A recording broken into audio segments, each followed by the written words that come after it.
y está Filemón. El día de hoy quiero compartir acerca de la preeminencia de Cristo que estuvo bajo ataque. El apóstol Pablo da a conocer y él tiene a un hermano en esa plantación de obras llamada el hermano Epafras.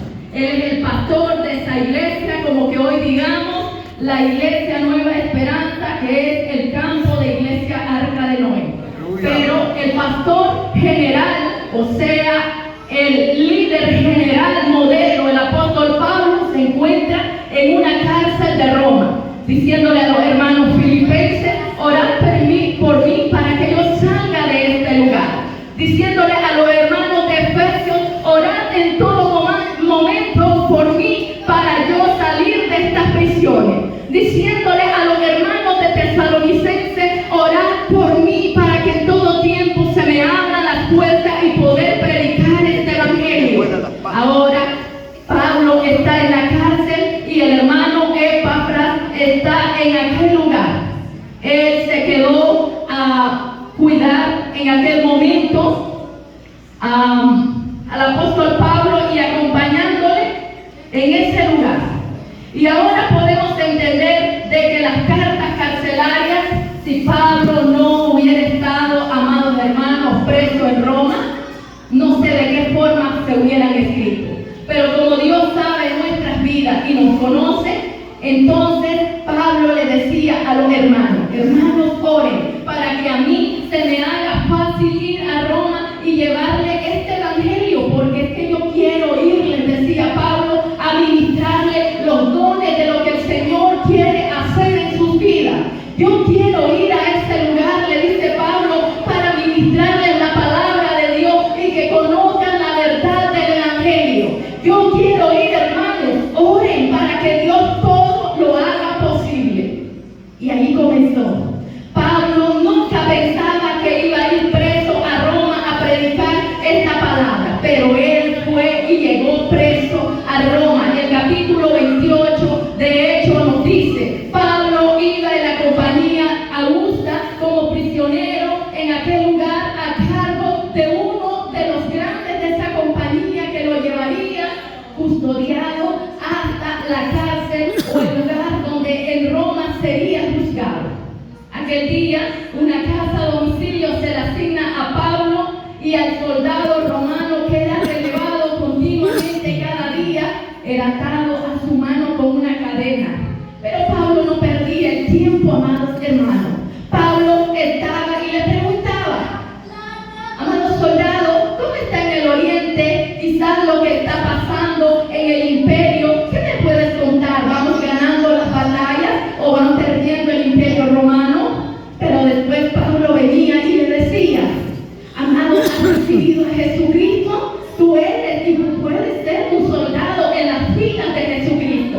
Él comenzó a llevar el evangelio y aquel hombre que estaba tan mal no se iba de este lugar hasta que recibía a Cristo, porque tardaba el momento que llegara el otro a relevarle y era encadenado a su mano. ¿Y usted sabe cómo llegó el evangelio al palacio del emperador del César en Roma? Así. Los soldados que eran atados a las manos del apóstol Pablo se iban convirtiendo al evangelio, y como eran soldados de alto rango, ellos eran los que iban entrando a dar el reporte. ¿A dónde? Al palacio, allá adentro. Y allá adentro los antoninos y los patricios comenzaron esa red de soldados a convertirse y a experimentar el poder del evangelio de Jesucristo. Pablo estaba en la cárcel, amados hermanos, pero él estaba predicando el evangelio. Pablo no se preocupaba si decía: ¿estará predicando Epafras bien el evangelio? ¿Estará el hermano Arquipo predicando bien el evangelio? ¿Estará Timoteo predicando bien el evangelio? No. El hermano Pablo confiaba que ellos eran los hombres idóneos que Dios había levantado para la plantación de obra, y él estaba seguro que las palabras que hablaban en aquella cárcel eran las mismas que iban a presentar a la plantación de obra para que el nombre de Jesucristo fuese glorificado en ese lugar. Mire qué bonito, qué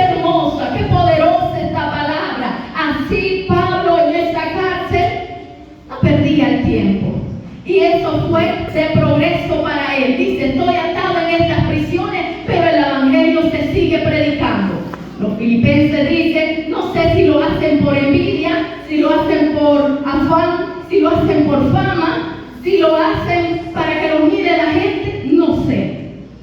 Pero el Evangelio de Cristo se está predicando, dice Pablo.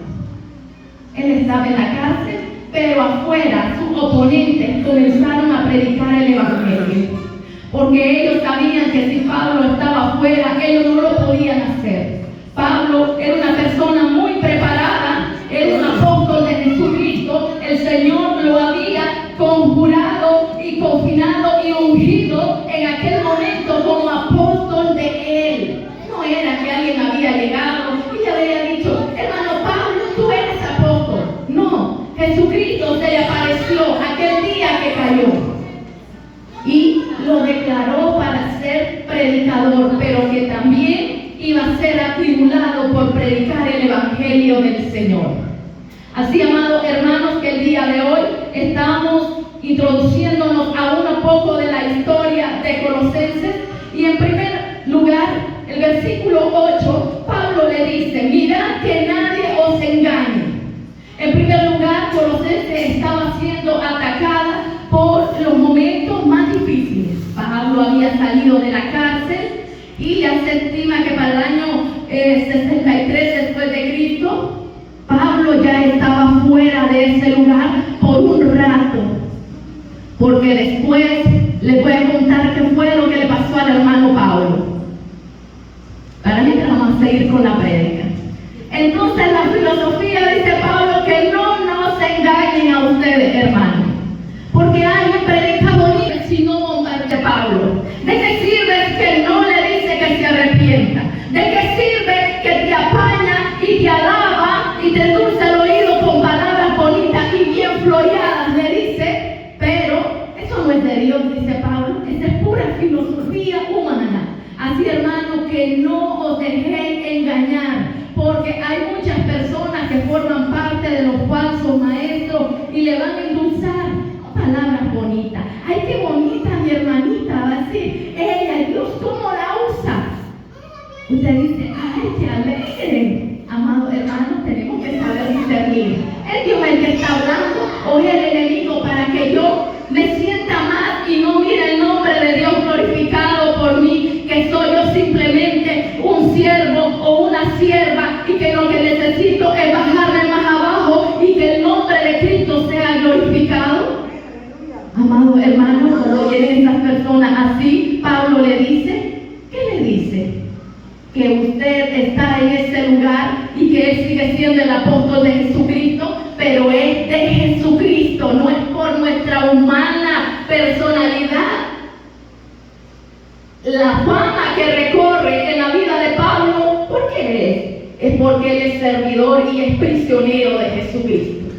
Asimismo, cada persona no se debe de sentir alabado, así como la historia que cuenta que cuando el burro iba pasando allá en la entrada de la marcha triunfal en Jerusalén, el burro decía, qué alegre, qué bonito, esta gente me pone en palmas, me pone en telones, qué alegría. Y entonces hay un canto que dice, burro, no te equivoques. Lo canta un hombre cristiano, porque el burro creía que la alabanza era para él, mas no sabía que era para el que iba encima de él, que él era el pollino que había utilizado el Rey de Reyes para llegar a aquel lugar, diciéndole a la gente que se arrepintiera de su pecado. Entonces es una verdad. Pablo le dice, no creas a la filosofía, no creas a la salamería de las personas, no te creas inteligente. Dale la gloria a Jesucristo, porque nuestro fundamento está en Cristo, dice Pablo. Así que la cabeza de la iglesia es Cristo, y la iglesia es el cuerpo de esa obra redentora de Cristo en nuestras vidas.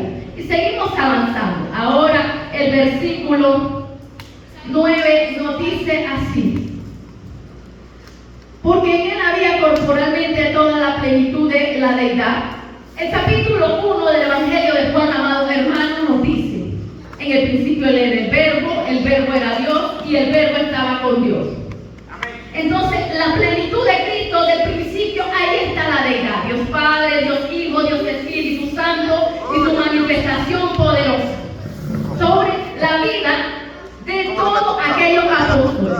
Ahora Pablo le sigue diciendo que Él es la cabeza de todo principado y potestad. La palabra dice que cuando Él murió, pero también fue sepultado, pero resucitó al tercer día para darnos vida cuando estábamos muertos en delito, en pecado. Éramos quizás personas aptas, directas para el infierno, pero Él en su misericordia, en su amor, hace 2000 años cuando Él murió, usted y yo morimos con Cristo en la cruz. Cuando Él resucitó, también nosotros estamos resucitando con Cristo cuando bajamos a las aguas bautismales. El hombre viejo muere, pero el hombre nuevo, que la naturaleza nueva nos da Cristo, el poder de cambiar y de transformarnos en la criatura nueva conforme a la regeneración del Espíritu de Dios. ¿Quién lo hace? El Espíritu Santo en nuestras vidas. La palabra pleroma en el griego significa la plenitud de Cristo. Y la plenitud de Cristo es la manifestación gloriosa del Señor en el cambio y en la transformación de la naturaleza de cada creyente. Usted cuando vino, amado hermano, a este lugar, vino de la forma que no esperaba encontrarse con el Señor. Pero el Señor le llamó porque le amó. Así que usted estaba muerto, su vida espiritual. Cuando aceptó a Cristo, usted resucitó con Él en una nueva criatura. El Evangelio de Juan, capítulo 3, le dice: Nicodemo va de noche delante de Jesús y le dice: Maestro, sabemos que has venido del cielo y que algo bueno tienes y vienes de Dios. Y le dice: ¿cómo he de entrar nuevamente en el vientre de mi madre? Le dice Nicodemo: si tú sabes que es imposible, Señor. Y le dice el Señor a Nicodemo: siendo tu maestro de la ley, ¿no lo sabes? Porque Nicodemo iba así bien altote y no sé realmente si era grande él, pero si era grande se creía más grande todavía. Pero cuando el Señor le dice: tú siendo maestro de la ley, ¿no lo sabes? O sea, si tú siendo maestro de la ley, ¿qué vienes a preguntarme a mí? Entonces Nicodemo se baja. Ay, no, ya me ganó. Entonces él dice: sí, reconoce, te necesito lo que tú tienes, maestro, dice ahora él. Entonces Jesús le dice: todo aquel que es nacido de nuevo nace del agua y del Espíritu. Así es la verdad, amado hermano. Y le dice que todo es el ser humano cambiado por el Espíritu de Dios. Cambia desde su cabeza hasta sus pies. Sea hombre o sea mujer, tiene que cambiar. Si usted no cambia, usted está en proceso. Y si deja que el Espíritu de Dios le cambie, usted será cambiado. Pero si usted se resiste porque quiere vivir conforme a la naturaleza humana de su vida, a como esté en el mundo, entonces el Espíritu de Dios no puede completar la obra que debe de hacer en su vida y en mi vida. Aleluya. Tenemos que dejar que Él obre en nuestras vidas. Ahora dice la palabra en el versículo 10: y vosotros estáis completos en Él, y es la cabeza de todo principado y potestad. Amado hermano, la palabra de Dios en Filipenses, cuando miramos lo que se llama la cristología de los filipenses, podemos ver el siervo exaltado. El capítulo 1 y el capítulo 2 de Filipenses, la carta consta de 4 capítulos. Ahí se manifiesta el siervo del Señor afligido. Algunos dicen: con una corona de espinas te hiciste rey por siempre. Pero la verdad no es esa. Él ya era rey. Él estaba en los cielos y Él era rey. Alabado sea el nombre del Señor. Él ya era rey. Él dejó de ser rey en los cielos para poder venir a habitar en nuestra pobreza, a llevar difamación, a llevar persecución, a llevar pobreza, a llevar enfrentamiento, a llevar muchas cosas en las cuales pasó como ser humano, desamparado, afligido, las situaciones que miraba, la pobreza que vivía en su casa porque era hijo de un carpintero. Y ¿sabe qué? La verdad, amado hermano, que él vino para manifestar su gloria. Él pasó 33 años, no escuchó a su padre, no escuchó a los ángeles decir, santo, santo, santo es el Señor, porque ellos hacían adoración en el cielo. No los escuchó. Ahí en la tierra lo dejó todo por amor a usted y por amor a mí. Él ya era rey. Él se hizo pobre siendo rico. Entonces cuando Filipenses dice esto, le dice el apóstol Pablo, ahora entenderlo, si el Hijo de Dios lo dejó todo para traerte salvación a ti. Escuche lo que le voy a contar. Había un programa de televisión y se llamaba El Infiltrado. Y el infiltrado era una persona que era dueño de una gran corporación, y esas compañías, dentro de esas corporaciones pueden existir hasta 3.000 empresas o tiendas. Entonces, en ese momento, la persona que era dueño del negocio se disfrazó, se quitó su corbata, se quitó su traje, se quitó todo lo que tenía y se fue a una tienda, le contrataron. Y entonces se puso su mono, su pijama, su bata, todas sus cosas para trabajar. Ahí estuvo él trabajando y entonces se dio cuenta cómo se llamaban todos los empleados, a qué hora llegaban, a qué hora salían, cuál era la hora de comida. En el momento que estaban comiendo se dio cuenta él de todas las situaciones que atravesaban los empleados. También miraba que algunos no trabajaban, otros se reían, otros se robaban las horas y no cumplían. Llegó el momento y dijo él, estoy muy aburrido en este trabajo, es hora de irme. Renunció y no llegó la siguiente semana. Entonces él se fue nuevamente a la empresa. Cuando estaba en la empresa, mandó y llamó a todos aquellos siervos. Y entonces comenzó a decirle, te felicito porque tú eras un buen y excelente trabajador. Y aquellos asustados, y de ahí, ¿cómo se dio cuenta? Porque ya era el jefe de corbata, con un olor agradable en una oficina, con sus buenos chalecos, con sus buenos zapatos, y no le reconocían. Y le decía, yo estuve entre ustedes. No, nunca han estado entre nosotros. Entonces él le dice, yo estuve entre ustedes. ¿Ustedes no se dieron cuenta? A ti le dice, te tengo un reclamo. Tú te portabas muy mal, le dice. ¿Y sabes qué? No eras un excelente trabajador. Te robaban las horas, te reías de los trabajadores y te robaban las cosas que habían en ese lugar. Así, amado hermano, el Hijo de Dios, Jesucristo, dejó su puesto allá en los cielos y se vino a meter entre nosotros. ¿Para qué? Para darnos vida. Pero también él un día se fue y está en la gloria de Dios Padre. Y nos va a llamar a cuenta a cada uno de nosotros y nos va a decir, yo te miré, tú estabas ahí trabajando en mi obra y te felicito. También él le va a decir, yo te miré, te di oportunidades y agarraste la moneda y la metiste 3/4 abajo de tierra. ¿A dónde está lo que produciste? El Señor le está mirando. Así que ese siervo aquel día será rey y le pedirá cuenta del trabajo de que usted está haciendo sobre esta tierra, amado hermano. La palabra de Dios nos sigue diciendo que ante Él está sujeto toda potestad y todo principado. Algunos se preocupan porque dicen, estoy siendo atacado por brujos, dicen. Pero yo quiero decirle el día de hoy, yo le doy la gloria a Jesucristo y no al brujo. El Señor me ha mandado a predicar palabras de Jesucristo, de su gloria, de su muerte, de su resurrección y de su manifestación, y que un día vendrá por nosotros. Él no me ha mandado a mí a predicar palabras de brujo, amados hermanos. Él me ha dicho que pondré la mano sobre los enfermos y ellos van a recibir sanidades. Él me ha dicho a mí, tomad mi nombre y reprendemos el espíritu humano de los cuerpos y van a salir. Él me ha dicho a mí, todo lo que pidieres al Padre en mi nombre, esto va a ser hecho.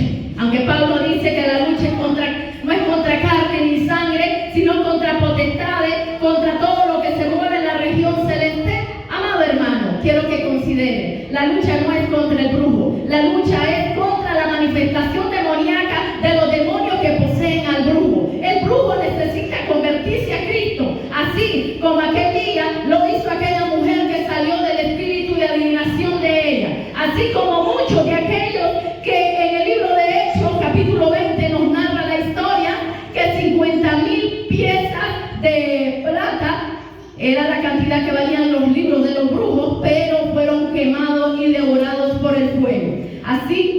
palabra es para retomar y decir que el evangelio donde llega no hay ningún brujo que quede de pie. Todo brujo se convierte cuando se predica el verdadero evangelio de Jesucristo.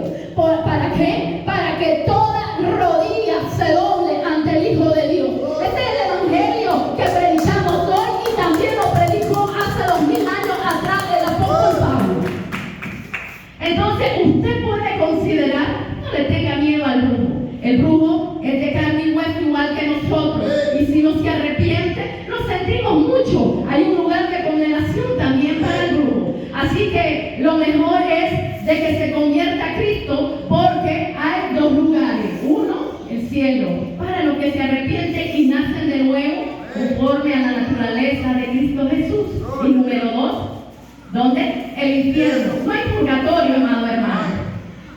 Lo que hay es infierno, y el que no se arrepiente y es desobediente y no quiere cambiar su naturaleza por la naturaleza que Cristo quiere hacer en su vida, ¿sabe qué pasa?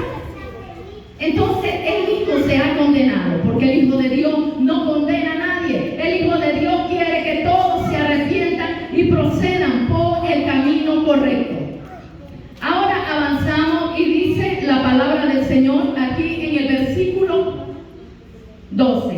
Sepultados en el bautismo en el cual fuisteis también resucitados con él mediante la fe en el poder de Dios que le levantó de los muertos. Y a vosotros, estando muertos en pecados y en la circuncisión de vuestra carne, os dio vida juntamente con él, perdonándonos todos los pecados, anulando el acta de los decretos que había en contra de nosotros, que nos era contrario. Ahora acá, ¿cuál acta de decreto? ¿Qué es acta? Acta, amados hermanos, es un documento que emite una persona que tiene alto rango y se hace y que la escribe un secretario. Y entonces se hace un decreto. Un decreto es una ley y ese decreto debe de ser respetado porque es publicado por un rey. Ahora la palabra dice, en el Antiguo Testamento los judíos eran sujetos a la ley, pero ahora en Cristo Jesús, Él murió en la cruz del Calvario y Él cumplió la ley. Hizo que se cumpliera por primera vez la ley, porque los judíos vivían de tradiciones, de costumbres, pero no agradaban al Padre ni cumplían lo que decía la ley. Ahora Jesucristo viene y le dice, a través del apóstol Pablo en Colosenses, Él fue a la cruz, Él rompió el acta, no, Él clavó el acta, dice, allá en la cruz. O sea, cuando el César va, que puedo decir que es Pilato o Herodes, pone un rótulo y dice, este es el rey de los judíos. ¿Por qué fue que lo llevaron a este lugar? Por proclamarse ser el rey de judíos. Pero entonces dicen los judíos, hay que matarlo, porque él avasalló la ley romana. Ahora, declararle muerte. Aunque Pilato le dice de esta forma, ¿a quién eligen? ¿A Barrabás o a Jesús de Nazaret? La gente dice a Barrabás. A Barrabás, ¿por qué? Porque Jesús predicaba la verdad y la verdad le molestaba al diablo. El diablo creía que iba a tapar la boca de Jesús de Nazaret, pero más no sabía que la muerte de Jesús traería la liberación de la humanidad por completo. Amados hermanos, nosotros estábamos en el plan de Dios, aunque no vivíamos. Estamos vivos hasta ahora, pero el plan de Dios abarca aún también los que no han nacido. Así que mire que el plan de Dios es tan grande y tan bonito. En aquel momento el Hijo de Dios estaba en el huerto de Getsemaní en ataque. Y el ataque fue en la oración. ¿Y qué pasó? El enemigo iba y le decía que no se entregase. No sé cuántas luchas tenía usted en su oración. No sé cuántas luchas tenía usted en su caminar a diario. No sé cuántas cosas le han pasado a usted y ha dicho, ya no puedo seguir, ya no quiero seguir, ya no quiero predicar, ya no quiero avanzar, ya no quiero aquí, ya no quiero allá. No sé, pero Dios sí lo sabe, porque Él le ha visto a usted. Él ha visto su oración, Él ha visto su caminar. Usted ha dicho, Señor, me siento desanimado, me siento desconsolado, me siento aturdido, me siento que ya no puedo, me rindo delante de ti. Es lo único que nos queda, amado hermano, rendirnos delante de Él. Entonces Él vendrá y dice, tú eres mi siervo. Ahora, levántate, respira un poco, hondo, profundo, recibe mi bendición y sigue avanzando. Así que el Hijo de Dios en aquel día no era para él. Él inmediatamente fue a la cruz. Ahí estaba el rótulo, condenado por ser el rey de los judíos, por ofrecer salvación, transformación y cambio a cada persona, por hacer sanidad, por ministrar a los endemoniados y hacer liberación, por traer salvación. Por eso fue a la cruz. Entonces, había esa acta clavada en la cruz, pero el acta que está en la cruz de Jesucristo, amado hermano, ¿quién la clavó? Hermanos, quiero decirle que espiritualmente, en el mundo espiritual, esa acta la clavó Cristo. ¿Y sabe para qué? Para liberarlo a usted y darnos la libertad. Los decretos era la ley del Antiguo Testamento que solo regía a los judíos. Así que los amados hermanos de Colosenses, llegaron unos amigos llamados los judaizantes. Y los hermanos colosenses, Pablo ya se había ido del Asia Menor y había dejado a los pastores pastoreando en ese lugar. Y entonces el hermano Epafras le dice: amado hermano Pablo, quiero contarte que llegaron los hermanos judaizantes. Eso fue 4 o 5 años después. Y ellos están queriendo cambiarle la mente a los hermanos de Colosa. Le dicen que es por el conocimiento y que es por rituales que pueden ser salvos. Que el Hijo de Dios no tiene poder, le dice el hermano Epafras. Y Pablo le dice: ¿y qué le has dicho? Recuerda la palabra. Hermanos colosenses, comenzó a escribirle: hermanos colosenses, no es a los ángeles que tenéis que adorar, es a Jesucristo, el Hijo de Dios. Recordad, el Evangelio de Jesucristo es el único que te puede salvar. A los romanos le dice Pablo en el capítulo 1, versículo 16: el Evangelio es poder de Dios. No me avergüenzo del Evangelio porque es poder de Dios. ¿Por qué? Porque los hermanos romanos se les había olvidado el poder del Evangelio. Entonces Pablo, aunque no plantó la obra de Roma, fueron otros hermanos, él escribe a los romanos y les recuerda el poder del Evangelio para cambiar a cada hombre y a cada mujer. Ahora él le va a decir a los hermanos colosenses: hermanos colosenses, ¿qué estás haciendo? Todo lo que estás haciendo no estoy de acuerdo. La adoración no es a los ángeles, la adoración es a Dios. Y para eso quiero leer una porción bíblica que se encuentra en, aleluya, la palabra se encuentra en el libro de Apocalipsis, capítulo 19, versículo 10. Porque ya vamos avanzando, yo estoy haciendo nada más una condensación, amados hermanos. Dice la palabra así, 19, 10. Yo me postré a sus pies para adorarle y él me dijo: mira, no lo hagas, yo soy consiervo. Soy consiervo, hijo. Y de tus hermanos que retienen el testimonio de Jesús. Amén. Adora a Dios porque el testimonio de Jesús es espíritu de profecía. Amén. Ahí estamos viendo. ¿Qué pasó? El apóstol Juan va y mira al ángel ahí y se arrodilla. ¿Y qué dice el ángel? No. La adoración no es a los ángeles, dice. Este texto, hermano, es paralelo a lo que Pablo le dice a los hermanos de Colosenses. No, hermanos colosenses. La adoración es a Cristo, el que murió en la cruz, el que resucitó, el que está sentado allá a la diestra de Dios Padre. La cabeza de nosotros es Jesucristo, el Hijo de Dios. En esto pensar, su salvación es en el Hijo de Dios. Así que los ángeles no. Por eso Juan le dice, en el momento que ese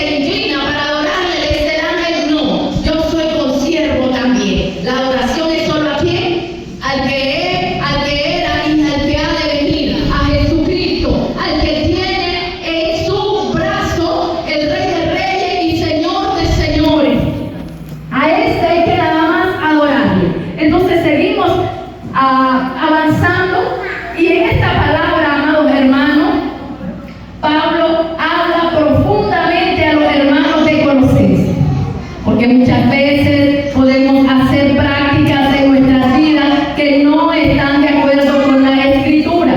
Y una de ellas era, los hermanos de Colosenses también se abstenían de comida. ¿Y saben qué hacían? Vamos ya avanzando al 2:18. Nadie os prive de vuestro premio, afectando la unidad y culto a los ángeles, entremetiéndose en lo que no había